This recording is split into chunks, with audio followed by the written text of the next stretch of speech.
Hello, everyone, and welcome back. Today we are going to start the first in a series of My Time in Portia guides. So, most of these guides are going to be talking about like this right here. Oh, yeah, you need to fix up your house, etc., etc. Stuff the game is going to teach you about already. Which, yeah, you can see I'm down a good chunk about my stamina, 60%. So, fix this up on your first day. That's all well and good. No, we're going to start with other stuff, though. The stuff that the game doesn't really teach you about. Alright, so here we are on the next day, and you know what? We need to get running already. You don't have to dash right away, but absolutely make your run. Your first thing you should do every morning is make your way up here to the Portia Commerce Guild. Now, you can, if you're early on, take a little bit of time to refuel your furnaces and all that, but you definitely want to run up here, because Higgins here is also right out here waiting for them to open. And he's going to steal one of your commissions if you let him. So as soon as it turns over at 8 o'clock, we're going to go right on inside. Bam! In we go. So you're going to see 4 different commissions on here every day. If you don't rush here, he's going to beat you to it. What you're going to check, all of them, you're going to look for what it is. Can you make it? What the rep points are, and then finally the goals. We can't make this one yet. We can make this one. Well, we'll take a look. We can't make charcoal yet. Well, we could, probably. And copper blades. So we're going to make the talismans. Alright. We've got our commissions, and you see he just took one off of there, too. That's why we're rushing here. You only have the 4. You can only take 1 per day. So don't let him take your opportunities away. Now, before anything else happens, we are going to run all the way to the other side of town to where his workshop is. And there's a reason for this. You see, he has these couple furnaces sitting outside near his. And if you run up to this one over here, boom, there's a bronze bar. We got a free bronze bar. We can steal from him every single day like that. But we've got to beat him back here while he's still up there messing around. So, why am I saying the order of things are here? Of course, first off, obviously, if you can't make it, you're not going to take the Commerce Commission. You lose, if you fail to turn one in, you lose reputation and relationship with whoever gave it to you. So you always want to first and foremost make the copper plates, or whatever it is. So for example here, if I go into my journal here and I cancel this Commerce Commission, give it up, I just lost relationship and rep points, and it's a fail. You never want to do that.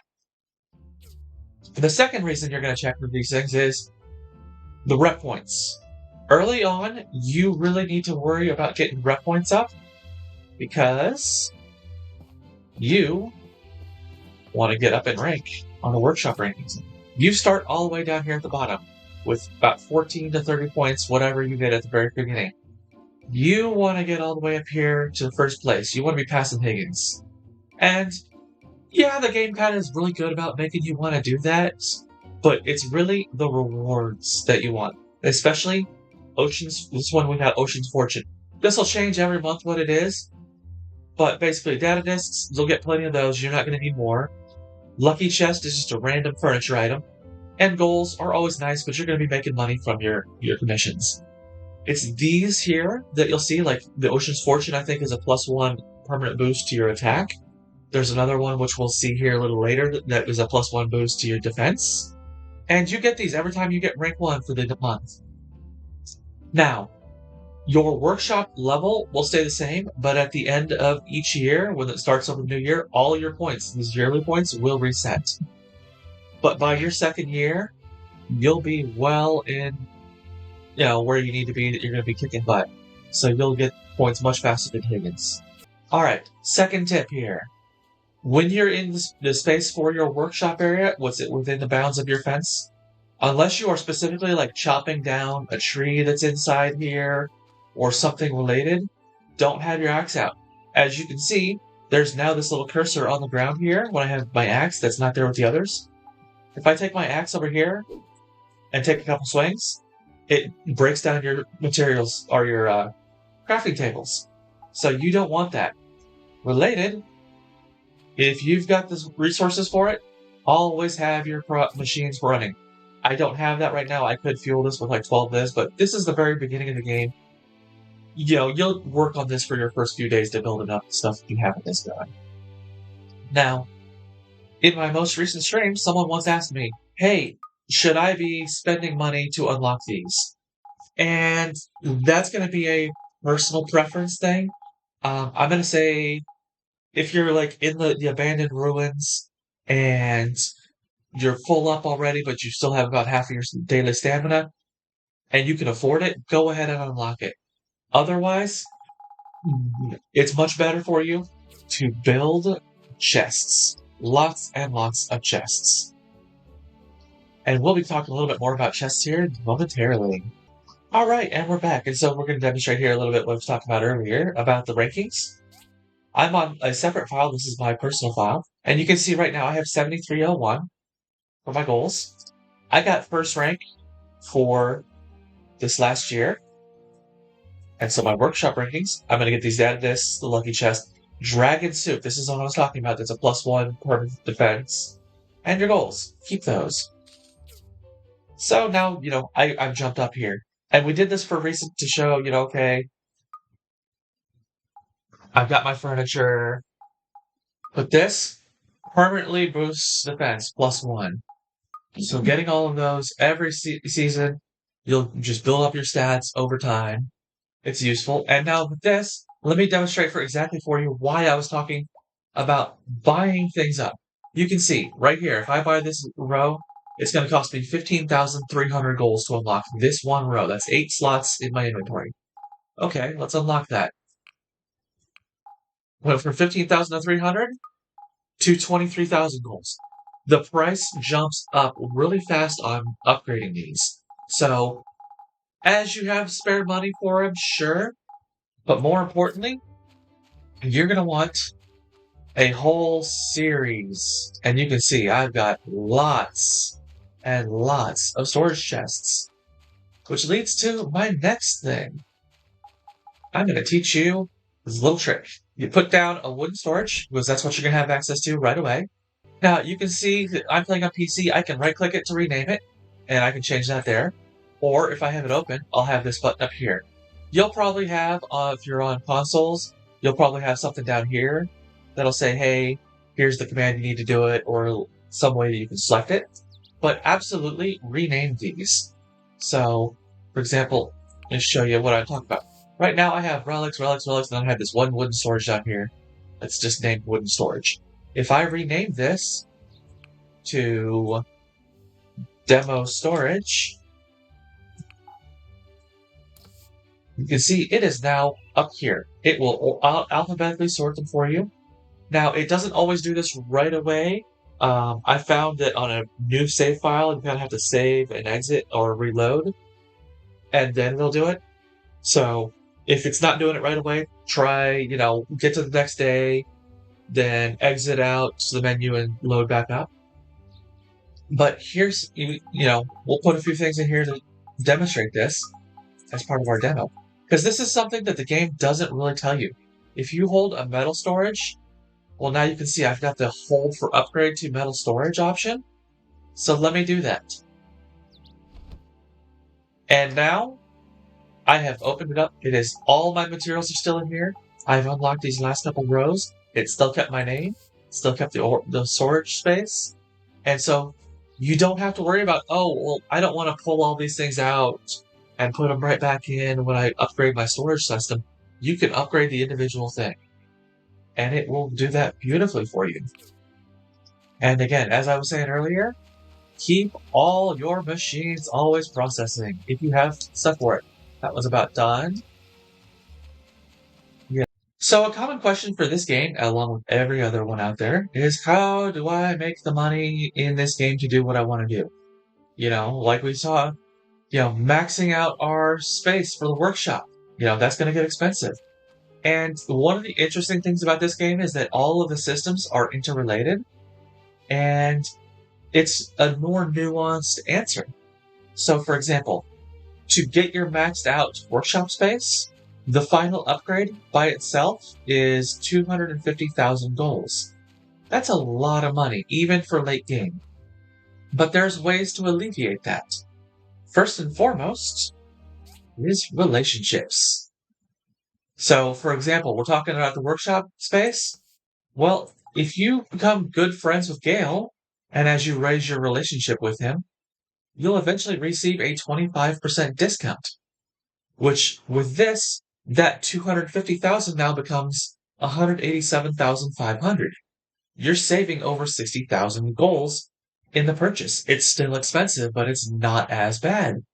And it's the same with a lot of others. You have Albert, he'll give you less materials needed for when you upgrade your home. You've got all of the different shop owners that you can get benefits and discounts from their stores. So, absolutely, definitely work on your relationships.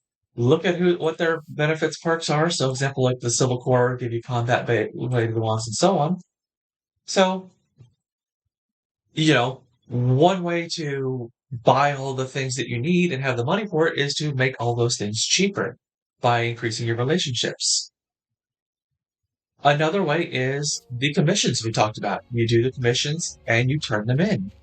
And there's a third way, and it's kind of the way that this question is often phrased. And that is, well, what do I sell to make money? And that's not really the right question. So let me give you some examples here. I can look at everything in my inventory and you can see, well, this is how much goals this is worth. One old part is worth 10 goals. One sweetheart cake is worth 5,000. This chair, the little bear sofa I got, 200 goals. So you can tell, okay, this is something I can sell for more money. It's not so much what do you sell as when you sell it. So you'll notice here we have market price. And it's not 100%. Today is pretty close to 100%. This is a 97% day. This is kind of a day I would generally leave it be unless there's something like, ooh, I absolutely need the wind wheel here for, a recipe that I need for a commission or something like that. This can get down to about 80% as low as that, and I've seen it as high as about 126, 127%. So, buy low, sell high. On those days that it's below 90%, it's in its 80s, those are good days to buy. On the days that it's 115, 120, 126%, those are the good days to sell. That said, always hold on to a lot of everything. So what do I mean by holding on to a lot of everything? Well, let's look. I mean, you can see my organization system here. I've got accessories, badges and miscellaneous stuff that like gifts, stuff that drops from monsters and beasts out in the world, cloth, clothes, farming, furniture, metal, etc. And you can see I've got 222, 351. I am still processing some of these. I'm actually processing bronze bars because I'm also always low on these. But you'll come to make like stuff like steel shell here that's going to need a lot of ingredients for something. You might be like, oh, I've got plenty of this. Let me just sell a whole bunch. If you don't have a full like 999 stack, don't think you have all that. Because some of these things, even with me having a 20% discount on them, get expensive. Steel shells. You're going to get a steel frame, welding rods, and a steel plate. Well, to make the steel frame, you've got to make 4 steel bars and a welding rod. So now we need 2 welding rods to make one of these. And you get it, like all of these things. And you'll have recipes that need 5 or 10 or 20 steel frames. So you're constantly going to be wanting to make everything. A good example is very early on, which is going to get into one of my later tips, is the DDs. You're making the DDs, and those are going to take a lot of bronze and everything. You're going to need small engines, you need a lot of glass. The single seats, you need a lot of leather, fiber cloth. To make all 5 DDs, you're going to need 30 fiber cloth and 15 rubber tires. And then you'll have the DD stops, and you need bronze pipes and bronze plates and hardwood and more fiber cloth. So always be processing and always be hoarding. You know, that said, if you really need to make money, you can build stuff at your work table and then go sell it on those good sales days. Speaking of the DDs, well, this is going to lead into my next tip, and that is don't rush the main story. You see, we got the bridge to Amber Island over there? Yeah, just go into your log and unpin that. Seriously, it is going to take you a long time, at least like a week or two of going in the ruins and processing all that to have all the materials you need to build it. And even doing it right then and there is still rushing it. Because again, shortly after this, you're going to want to go build the DDs. And those are going to be bonus commissions. During the day, like we saw earlier, you'll have, the 4 commissions. You can pick one of them, and you can only do one per day. You can only take that one for that day. There will be times where the story is like, well, these are special commissions, like the DDs that come very shortly after you finish building the bridge, where you can take one of those, and if you've got the materials on it, and just turn it in right there at Antoine, or to Albert, or whoever it is that's, you need to turn it into, you can then turn right back around and go pick up the other one. And that's another good way to make your money. So take your time, hoard your supplies, build them up. Because again, you saw how expensive a DD transport is. Small engines. You're going to need 5 of these to build all 5 of these. But if you've got all 5 of them built in advance, and it pays good reputation, I think it's a couple thousand goals each one, maybe even 5,000 goals, and this is one of the earlier ones, you can very quickly get your money up, and you'll have throughout the story times like that. It'll be a big project. You're building a massive bridge, and they're like, oh, we all need help with this, or the museum, or the harbor, or whatever else is being built up. And they're like, oh, we have all these bonus missions. So don't feel bad about checking the wiki. Look ahead to see, hey, what am I going to need after the next quest chain after this? Because you'll see like a whole chain of connected quests. So take your time. The only things you should rush on, and you'll notice it when you look over here, like this run right now doesn't have the uh, time limit on it, but if we go back up here and go pick up a commission, like we did earlier, you'll see that they have a time limit.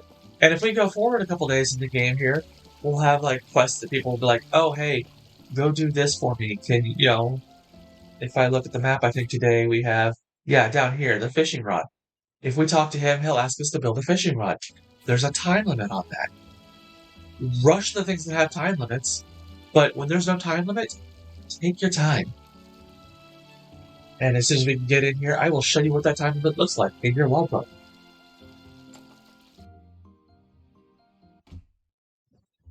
Alright, so we're coming over here, and we're going to pick up charcoal. There we go, 3 talismans. And if you come into your logbook, this one, you see there's nothing here, it just shows the rewards. But Commerce Commission, time remaining, 4 days, 18 hours, and 53 minutes. These will be the ones that you'll be like, oh, I need to get that done fast. You'll have, again, like the fishing quest, you'll get one really early on to make some, I think it's copper blades for Polly, to get some wooden boards for Dawa and the wood farm, or the tree farm. And so you'll have a lot of quests like that absolutely are going to require things. And in fact, I think we have them right here. Yes, here it is, Polly. Here we go. He accepts it, he's just like, here's the thing. I need 3 copper blades. Here's your rewards. Accept it. And you go into your Commerce Commission and Furniture Maker. His one doesn't have a time limit, but that Commerce Commission does. So always, whenever you get a new mission, check it. Don't rush it if it doesn't have one. Rush it if it does. Otherwise, take your time. You can probably spend a good 4 to 6 weeks on every single ruin. Like you have the abandoned ruins, and be midsummer before you really advance the story.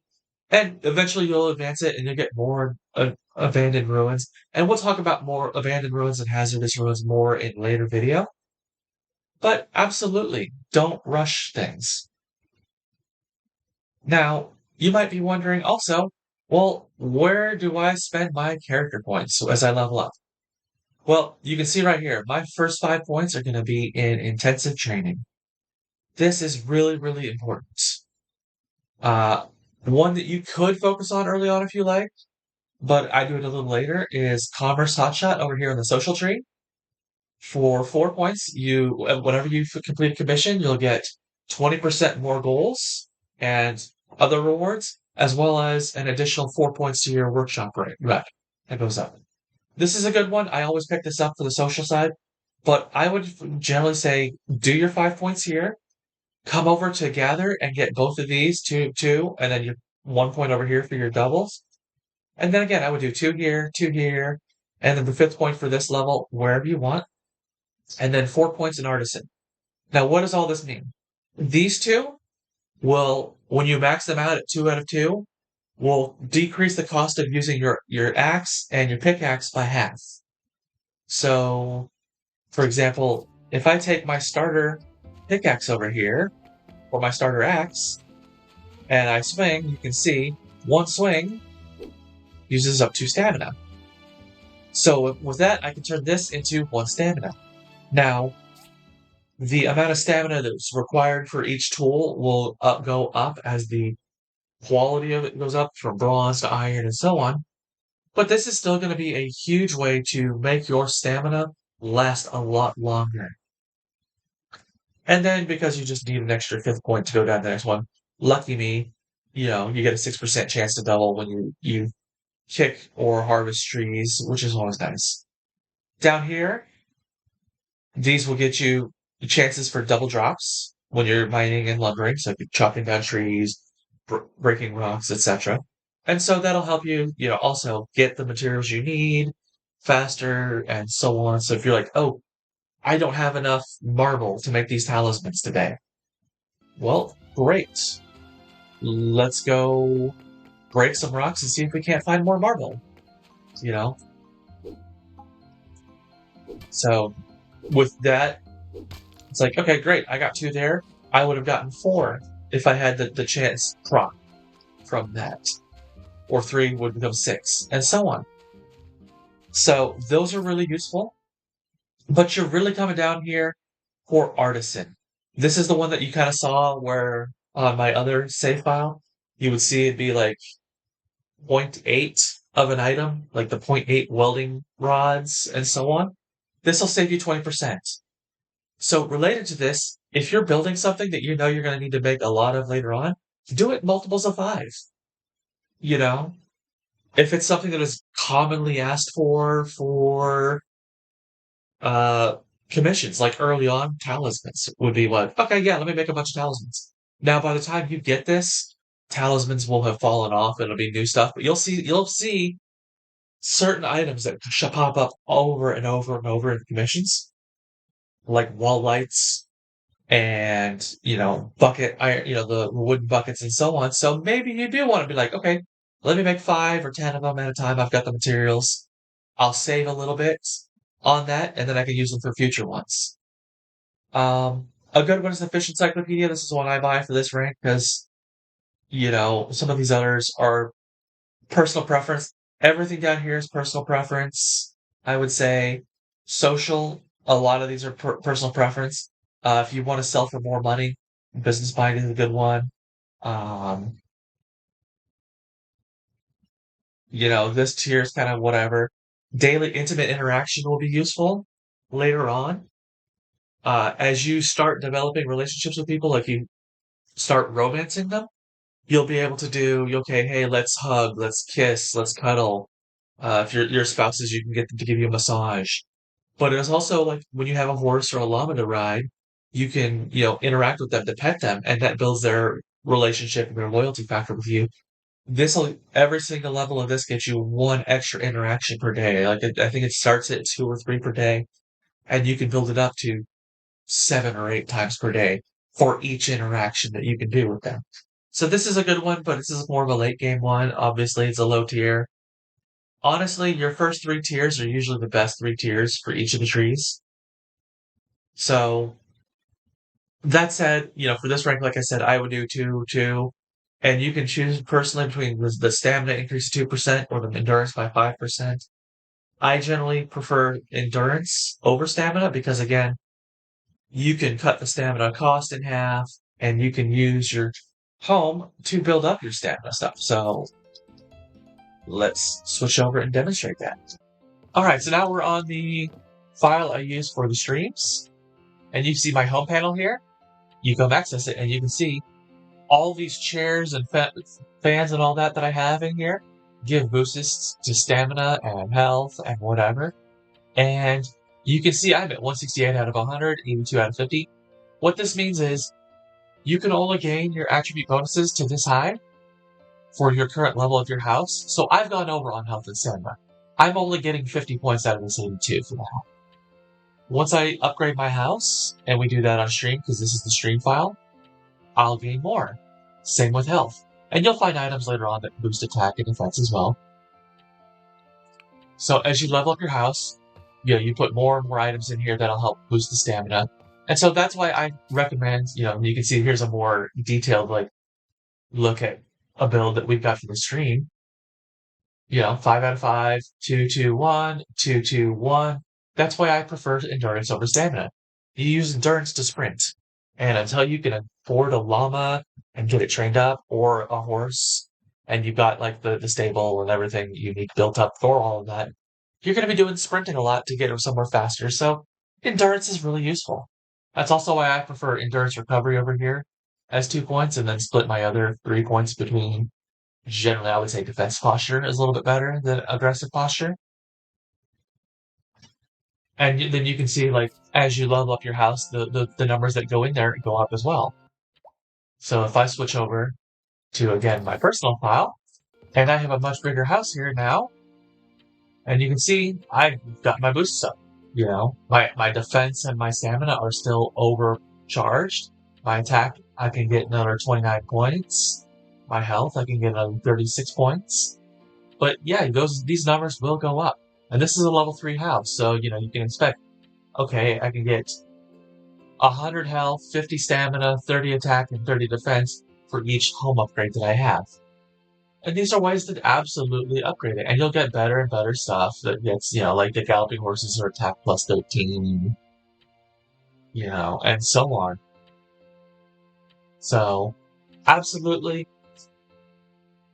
you can, if you want to go, okay, I need an extra 2% stamina or 8% stamina or whatever later on, go for it if you feel you don't have enough. But I find between these and the home upgrades and so on that I have well enough stamina. I mean, at 555, you can see I haven't hugely gained a ton of stamina over where we were at level 3 with the other character, and I'm at level 53.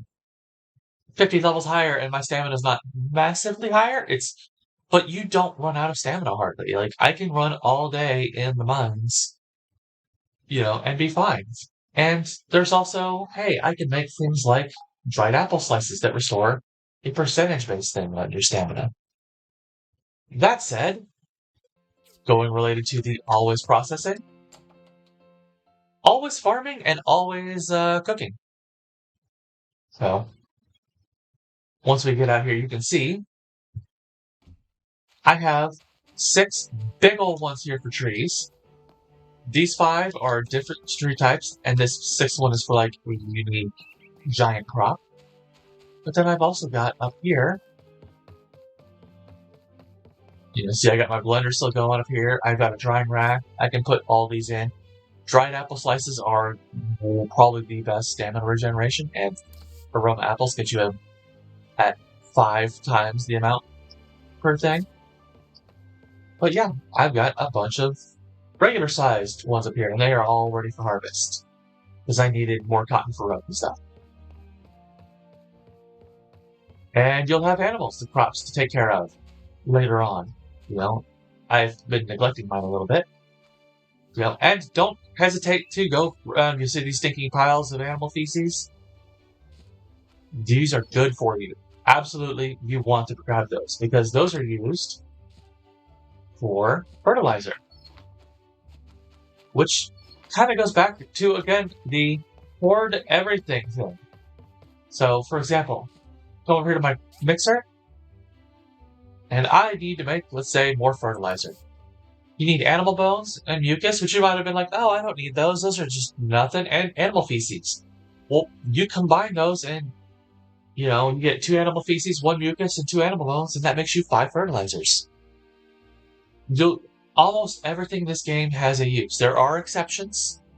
So before you sell something, go look at the wiki and say, hey, what use does this have?